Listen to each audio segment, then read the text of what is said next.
Hello student, कैसे हैं आप लोग। आई होप आप अच्छे होंगे। स्टूडेंट, आज हम लोग कक्षा 12 भौतिक विज्ञान से व्यतिकरण चैप्टर से कल की वीडियो में हम लोग निकाल चुके थे परिणामी आयाम के लिए व्यंजक और परिणामी तीव्रता के लिए व्यंजक आप लोग निकाल चुके थे। आज हम लोग देखेंगे यूपी बोर्ड 2025 की परीक्षा को देखते हुए एकदम इंपॉर्टेंट चैप्टर है और आज की हम लोगों की हेडिंग है संपोषी एवं विनाशी व्यतिकरण। इंग्लिश होगा कंस्ट्रक्टिव एंड डिस्ट्रक्टिव इंटरफेरेंस। आप समझ लीजिए, मैं अगली वीडियो में आपको बताया था कि श्रृंग से श्रृंग का जब मिलन हो जाए दो तरंगों के, अथवा गर्त से गर्त का मिलन होता है, तो उस बिंदु पर संपोषी व्यतिकरण उत्पन्न होता है। और जहां पे श्रृंग और गर्त का मिलन होता है वहां विनाशी व्यतिकरण उत्पन्न होता है। ये आप लोग अगली वीडियो में पढ़ चुके हैं। यदि आप डिफिनेशन लिखना चाहें संपोषी व्यतिकरण का,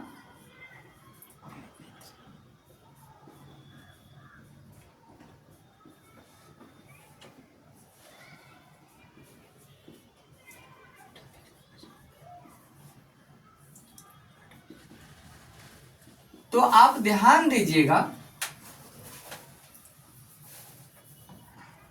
कि माध्यम के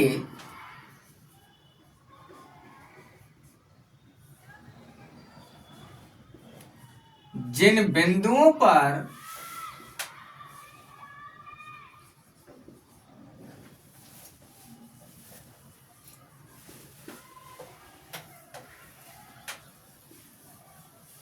प्रकाश की तीव्रता अधिकतम होती है,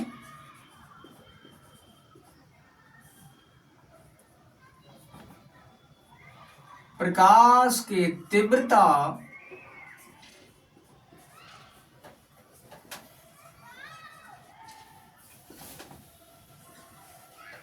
अधिकतम होती है,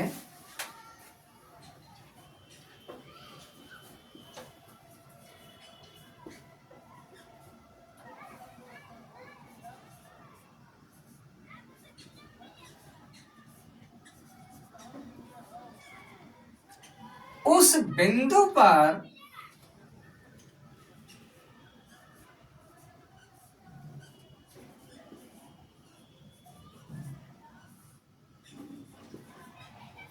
संपोषी व्यतिकरण उत्पन्न होता है।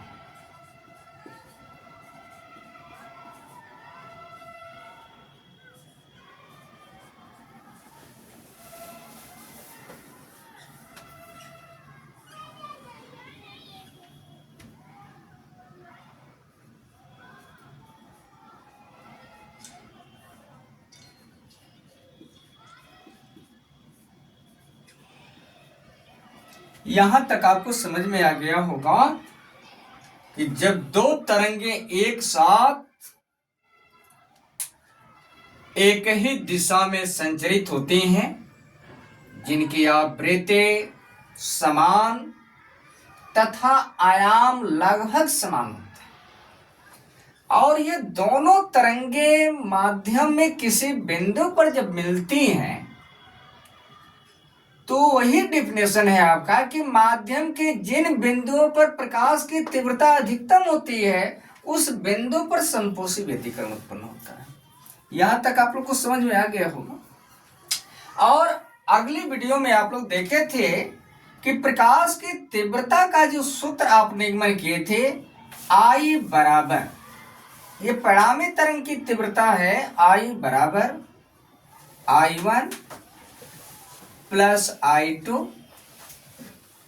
Plus 2 under root I1 I2 cos phi, जहां cos फाई जो है दो तरंगों के बीच का कालांतर है। अब आप समझिए कि समपोषी व्यतिकरण के विषय में आप तीव्रता का फार्मूला देखना है तो आपको पता होगा कि कास का अधिकतम मान जो होता है, कास का अधिकतम मान 1 होता है।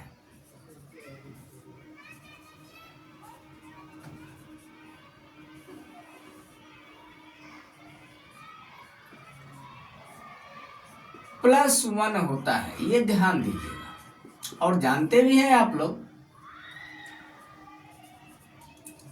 तो अब सोचिए आप कि कास का अधिकतम मान जो होता है +1 होता है और आप जानते हैं कि कास 0 डिग्री का मान जो होता है वह कितना होता है, 1 होता है। अब आप ध्यान दीजिएगा, जब आप यह चतुर्थांश मैथ में पढ़े होंगे तो एक चक्कर जब कोई पॉइंट करती है तो वह 360 डिग्री का कोण घूमती है, जिसे आप कहते हैं क्या, 2 पाई बराबर 360 डिग्री। क्योंकि ये चीज आपको पता होगा कि पाई का जो मान होता है वह होता है 180। अब ध्यान दीजिए कि 2 पाई में यानी एक चक्कर में 2 पाई में यदि 0 आप जोड़ेंगे तो क्या होगा, 2 पाई होगा और 180 के साथ या 360 के साथ डिग्री कोण के साथ कभी परिवर्तन नहीं होता है। क्लियर है? तो जब एक चक्कर मारेगा तो 2 पाई और दूसरे का चक्कर मारेगा तो अब 2 पाई में आप 2 पाई जोड़ दीजिएगा तो कितना होगा, 4 पाई। यानी हर चक्कर जितना आप लगाएंगे 2 पाई का उसमें गुणा होगा। क्लियर हो गया? अब ध्यान दीजिए, तो इसकी वैल्यू जो होती है वो कितनी होती है, 1। तो यहां पे हम लिख रहे हैं, चूंकि कास फाई बराबर कितना रख दें, 0 डिग्री। कास फाई बराबर 0 डिग्री, तब क्या होगा, आई बराबर, अब ये आई क्या हो जाएगा, अधिकतम हो जाएगा। आई मैक्सिमम बराबर क्या होगा, I1 plus I2 plus 2 under root I1 I2 और कास फाई की जगह भर दीजिए आप 0 डिग्री।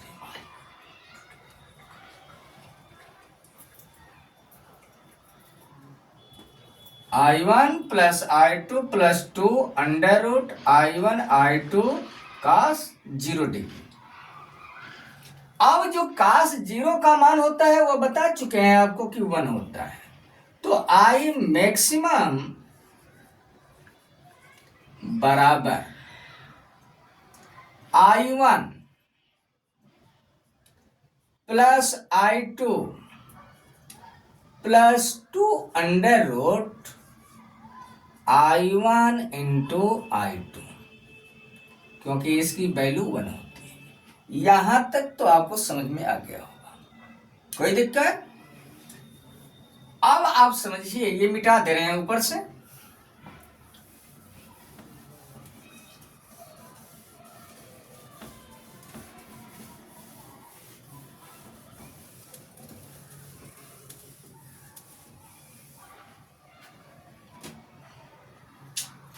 अब क्या करेंगे, आई मैक्सिमम बराबर होगा, देखिए इसको आप a प्लस बी के होल वर्ग का पोजीशन आप सजाइए। तो इसको आप लिख सकते हैं अंडर रूट I1 का होल वर्ग, I1 को, प्लस I2 को आप लिख सकते हैं अंडर रूट I2 का होल वर्ग प्लस 2, और इन दोनों को अलग अलग पार्ट में तोड़ दीजिए।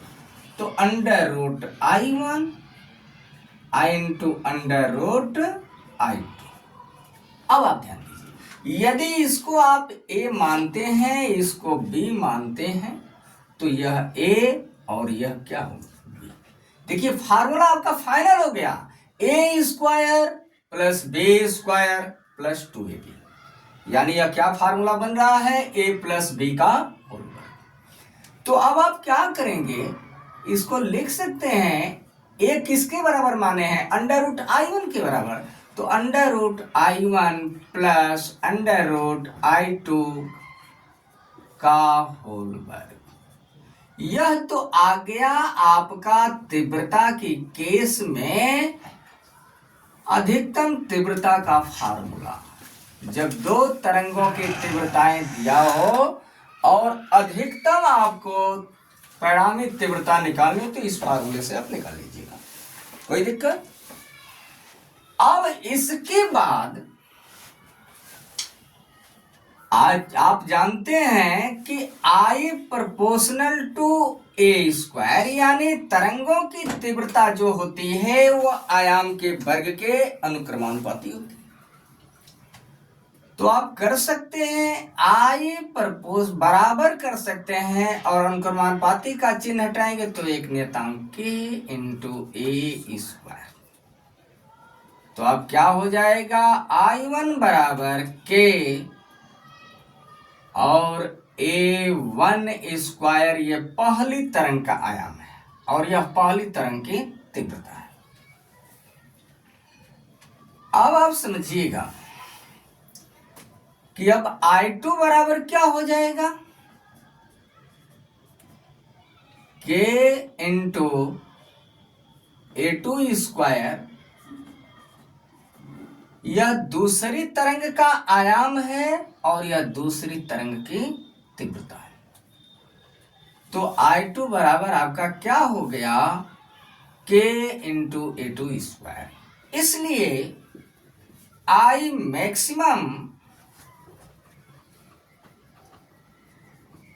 बराबर होगा अंडर रूट, देख रहे हैं आप क्या है, I1, और I1 की वैल्यू आप भर दीजिएगा k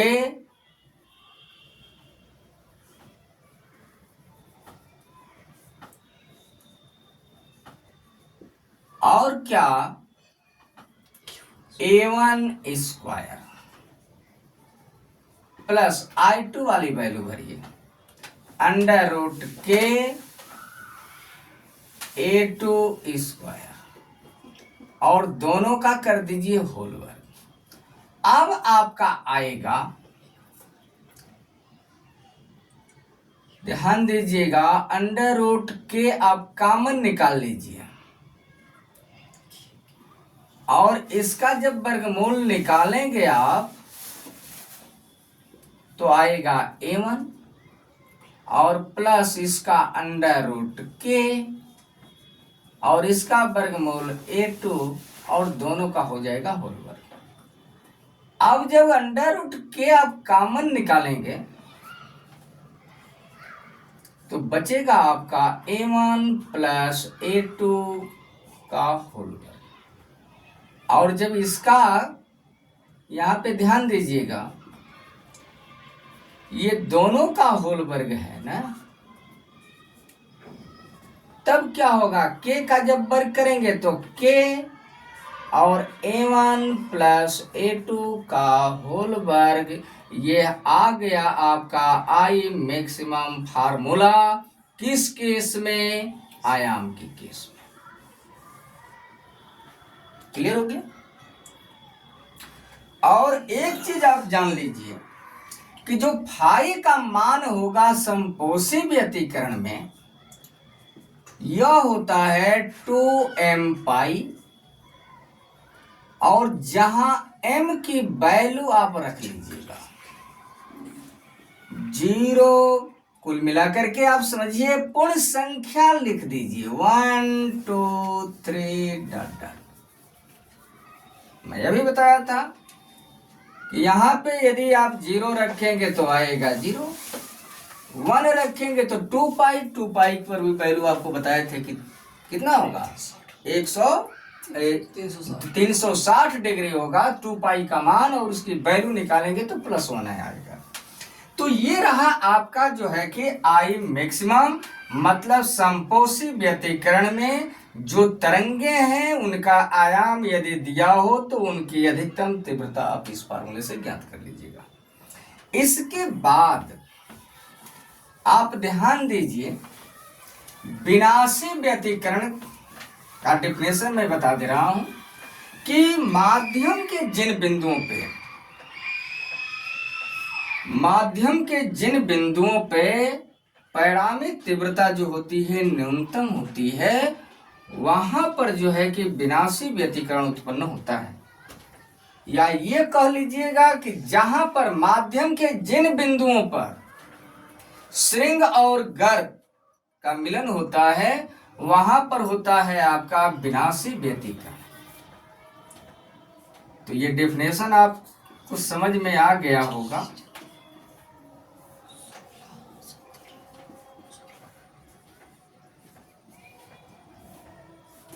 और आप ध्यान दीजिएगा, मेन फार्मूला है आपका I बराबर I1 plus I2 plus 2 under root I1 I2 cos phi. अब ध्यान दीजिए कि cos फाई का मान जो होगा यहाँ पे वो न्यूनतम होगा। तो cos फाई का न्यूनतम मान कितना होता है -1। और यहाँ पे लिख लीजिएगा कि cos का न्यूनतम मान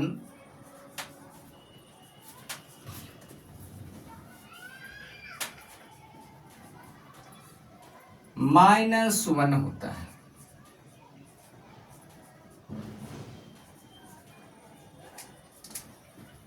तो अब समझिए आप सीधा सीधा कि जब पाई में,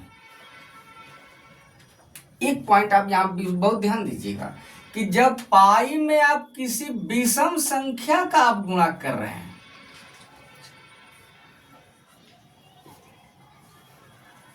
तो जो कास की वैल्यू आएगी वह आएगी -1। क्लियर हो गया?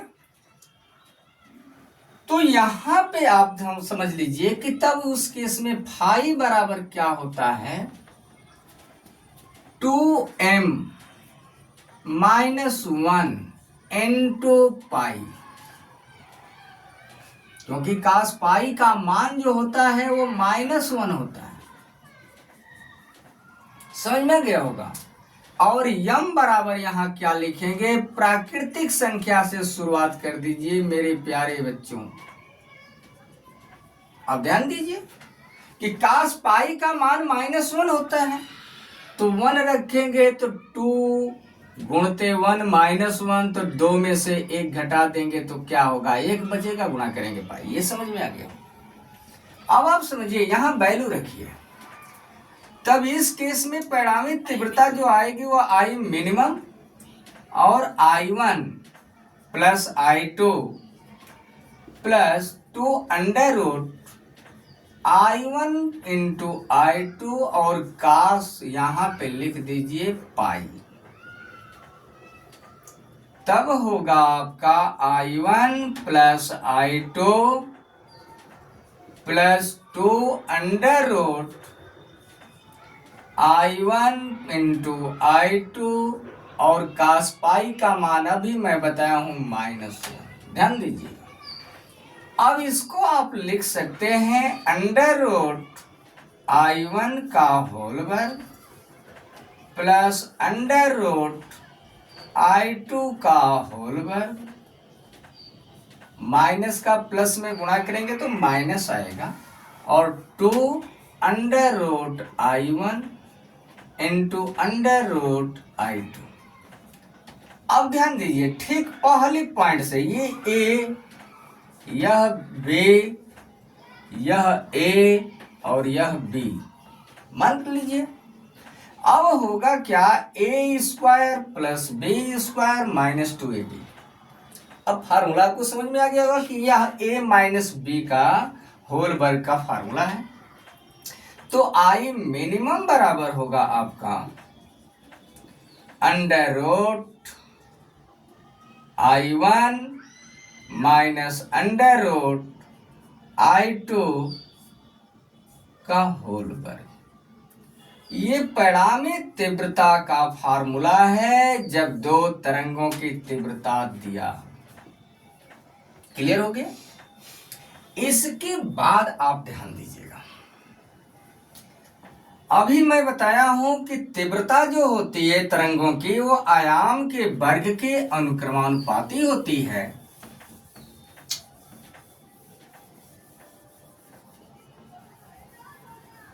तीव्रता जो होती है वो आयाम के वर्ग के अनुक्रमानुपाती होती है। तो अब आप समझिए कि I1 बराबर हो जाएगा K इंटू A1 स्क्वायर और I2 बराबर K इंटू A2 स्क्वायर। अब इसी फार्मूले पे आप रख दीजिए, तो I मिनिमम बराबर होगा अंडर रूट I1 की वैल्यू क्या है, K into A1 square plus under root K into A2 square का होल वर्ग। यहां पे ध्यान दीजिए, यहां माइनस है तो माइनस लगा लीजिएगा। अब ख्याल करिए आप लोग, अंडर रूट आप के कॉमन निकाल दीजिए, तो यहां से करणी में A1 है तो इसका वर्गमूल निकलेगा तो A1, यहां से एक अंडर रूट K1 कॉमन निकाल चुके हैं तो बचेगा, इसका वर्गमूल निकालेंगे तो A2 और पूरे का होल वर्ग। जब इसका वर्ग होगा तो क्या आएगा, K और ब्रैकेट में A1 माइनस A2 का होल वर्ग। ये आ गया आई मिनिमम फार्मूला। यह उस केस में फार्मूला यूज करिएगा जब दो तरंगों का आयाम दिया हो और उनका न्यूनतम तीव्रता ज्ञात करनी हो, और यह जब तीव्रता दिया हो दोनों तरंगों का तो ये आई मिनिमम इस फार्मूले से निकलेगा। क्लियर हो गया? अब इसके बाद आप ध्यान दीजिएगा, यूपी बोर्ड 2024 में आया था आपका यूपी बोर्ड में कि प्रकाश का प्रतिपालित व्यतिकरण, प्रकाश का प्रतिपालित व्यतिकरण और इसी हेडिंग को यूपी बोर्ड ने पूछा था कि व्यतिकरण के लिए आवश्यक शर्त क्या होनी चाहिए। तो इसमें आप ध्यान दीजिएगा कि तरंगे जो व्यतिकरण उत्पन्न करने वाली हैं उनके आवृत्ति समान होना चाहिए। इसके बाद जो उन तरंगों का आयाम है वह समान अथवा बराबर होना चाहिए। ये दो पॉइंट आपको समझ में आ गया। तीसरी पॉइंट आप ये ध्यान दीजिएगा कि व्यतिकरण उत्पन्न करने वाली जो तरंगे हैं उनके बीच का कालांतर प्रत्येक क्षण समान होना चाहिए। इसके बाद आप याद रखिएगा कि व्यतिकरण उत्पन्न करने वाली जो तरंगे हैं वो एक ही दिशा में संचरित होनी चाहिए और प्रकाश स्रोत बहुत पास पास होना चाहिए। इसके बाद व्यतिकरण का जो प्रकाश स्रोत है जहां से तरंगे निकल रही हैं वे जो है क्या होना चाहिए, बात्यंत संकीर्ण होना चाहिए। तो यहां तक आपको समझ में आ गया होगा।